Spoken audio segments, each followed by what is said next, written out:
This is menudo, a traditional Mexican soup made with beef tripa or cow stomach and a red chili pepper broth, often flavored with garlic, onion, and oregano. It is commonly served with lime, chopped onion, and fresh cilantro, and is especially popular as a weekend or celebratory dish.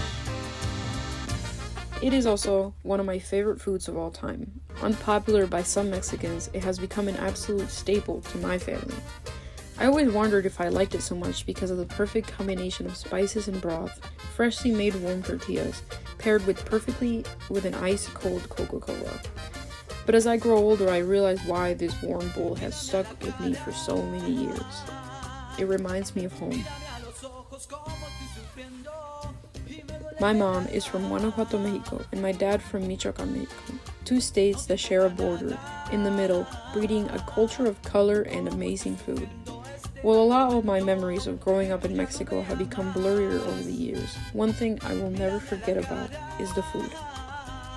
Mexicans are known for colorful, bright, intricate, and spicy food, and we wear that on our chest like a medal. We as human beings share two things in common. We will all die someday, and we all must eat. But food is more than a basic necessity. It is a universal language that connects all of humanity, across cultures and throughout history. Food has played a central role in shaping our identities. My favorite foods that reminds me of home is my mom's tortas. So it's basically a really big piece of loaf of bread like this. You cut it in half, and then my mom, she toasts the buns to make it really nice and crispy, and she puts milanesa, which is breaded chicken, on top of it. After that, she puts a layer of beans, like bean paste, refried beans, I think that's what it's called. And then she dices up potatoes and like cooks them, and then she puts some cheese on top of that, some mayo. It's really nice, and it puts me to sleep. And that's like one of my favorite foods that my mom makes. And then she usually calls them the one with ham and cheese. She calls them tortas de chavo because Chavo de Ocho eats tortas. Yes. Traditions and social interactions. It nourishes our souls, helping to foster a sense of belonging and shared struggles that transcends borders and backgrounds. The gathering and consumption of food has been a communal ritual for thousands of years. Sharing a meal is a fundamental expression of hospitality and celebration. Whether it's a family gathering around the dinner table or friends sharing street food, food provides us the opportunity to connect, communicate, and build relationships. Brigadeiros, which they're like a traditional like Brazilian like fudge ball. They're like the peak of tradition in Brazil. It's like all throughout the country. But there's also like a coconut version of that one, and it's so good. And like we'd help my mom make it. We'd have like butter in our hands, and then you like scoop the spoon, and then you like roll it down, and then you like roll it in. For the Brigadeiro one, which is the chocolate one, we roll it in chocolate sprinkles.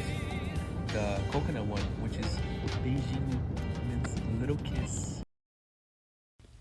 The very word companion comes from the Latin words come together, and panis meaning bread. Moreover, food plays a significant role in marking important life events and celebrations. Births, weddings, holidays, and religious ceremonies are all often accompanied by special dishes and shared meals. These culinary traditions create lasting memories and strengthen the bonds that tie us all together. Food has become an integral part of our personal narratives, evoking feelings of nostalgia, comfort, and belonging. Food is far more than just a sustenance. It is memory, identity, culture, and connection. It binds families, preserves history, and offers a universal language that transcends borders. The act of sharing a meal can communicate love, offer comfort, and even broker peace. From street food to fine dining tables, food reflects who we are and where we come from, telling stories without the need for words. Few understood this deeper meaning of food better than Anthony Bourdain, a chef, a storyteller, a traveler, and a cultural bridge. I find myself thinking like him when tasting foods. Throughout his travels and storytelling, he revealed how food is intricately woven into the fabric of every... One of my favorite places on earth, and all of the things I need for happiness. Low plastic stool, check. Tiny little plastic table, check. Ooh, Something delicious in a bowl? Check. Bourdain didn't just eat, he listened. He sat with locals, tasted their traditions, and honored the humanity behind every dish. In doing so, he reminded us that food isn't just about ingredients or techniques, but about people. His work helped the world to see that food is one of the most powerful, honest ways to understand and respect each other. In the end, food is more than just something we eat. It's a universal language that speaks to our shared humanity. It connects strangers, bridges cultures, and tells the stories of generations. Whether it's a bowl of noodles in Hanoi, tacos on a street corner in Mexico City, or a home-cooked meal passed down through family traditions, food has the power to unite us in ways that words sometimes can't. As Anthony Bourdain once said, "You learn a lot about someone when you share a meal together."